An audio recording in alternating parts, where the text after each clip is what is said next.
सहकारिता कोऑपरेटिव, इसकी शुरुआत तो ब्रिटेन के आर्थिक उदारवाद नीति के बाद जिस तरीके से उन श्रमिकों को उनके जीवन जीने के लिए एक स्पष्ट मानदेय नहीं मिल रहा था, तो कुछ श्रमिकों ने ग्रेट ब्रिटेन के उस औद्योगिक क्रांति के बाद सहकारिता की शुरुआत हुई।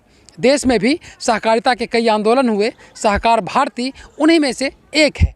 लेकिन सहकारिता आंदोलन के बाद 70 साल के बाद भी आज देश के 748 डिस्ट्रिक्ट में सहकारिता से जुड़े हुए डिस्ट्रिक्ट सेंट्रल कोऑपरेटिव बैंक की स्थिति बहुत ही ख़राब है।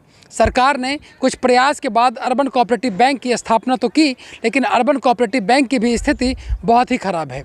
ऐसे में 70 साल के बाद भी जब जिस तरीके से एक स्पेशल सहकारिता मंत्रालय बनाया गया है और उस सहकारिता मंत्रालय का उद्देश्य यह है कि सरकार और एग्रीकल्चर रिफॉर्म्स के जरिए देश में सहकारिता की क्रांति लाई जाए और उस सहकारिता के क्रांति के बाद किसानों के इनकम को बढ़ाया जाए और सहकारिता आंदोलन से जुड़ने के बाद जो उद्देश्य आया था कि अधिक से अधिक के लोगों को रोजगार के अवसरों से जोड़ा जाए।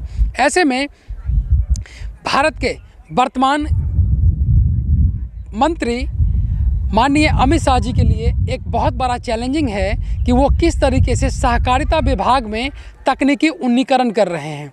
डिस्ट्रिक्ट लेवल पर सेंट्रल कोऑपरेटिव बैंक की हालिया स्थिति में लगभग 400 से ज़्यादा सेंट्रल कोऑपरेटिव बैंक आज लिक्विडेशन में आ चुके हैं।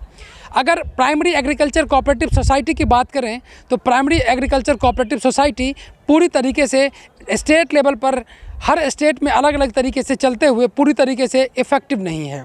उसके बाद अगर हम उस स्टेट के स्टेट कोऑपरेटिव डिपार्टमेंट की बात करें तो वो भी पूरी तरीके से अधिप्राप्ति किसानों के द्वारा उत्पादन की हुई फसलों की अधिप्राप्ति नहीं कर पाते हैं।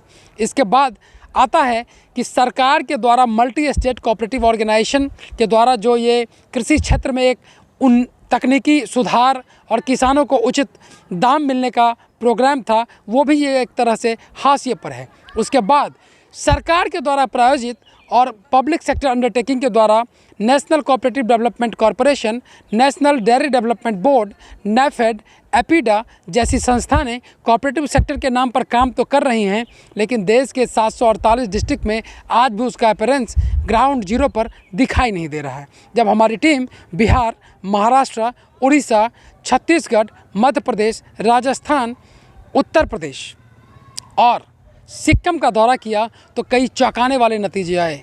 यहाँ प्राइमरी एग्रीकल्चर कोऑपरेटिव सोसाइटी की 70% यूनिट लगभग अविकसित है। वीडियो टीम के साथ गौतम कुमार, नोएडा।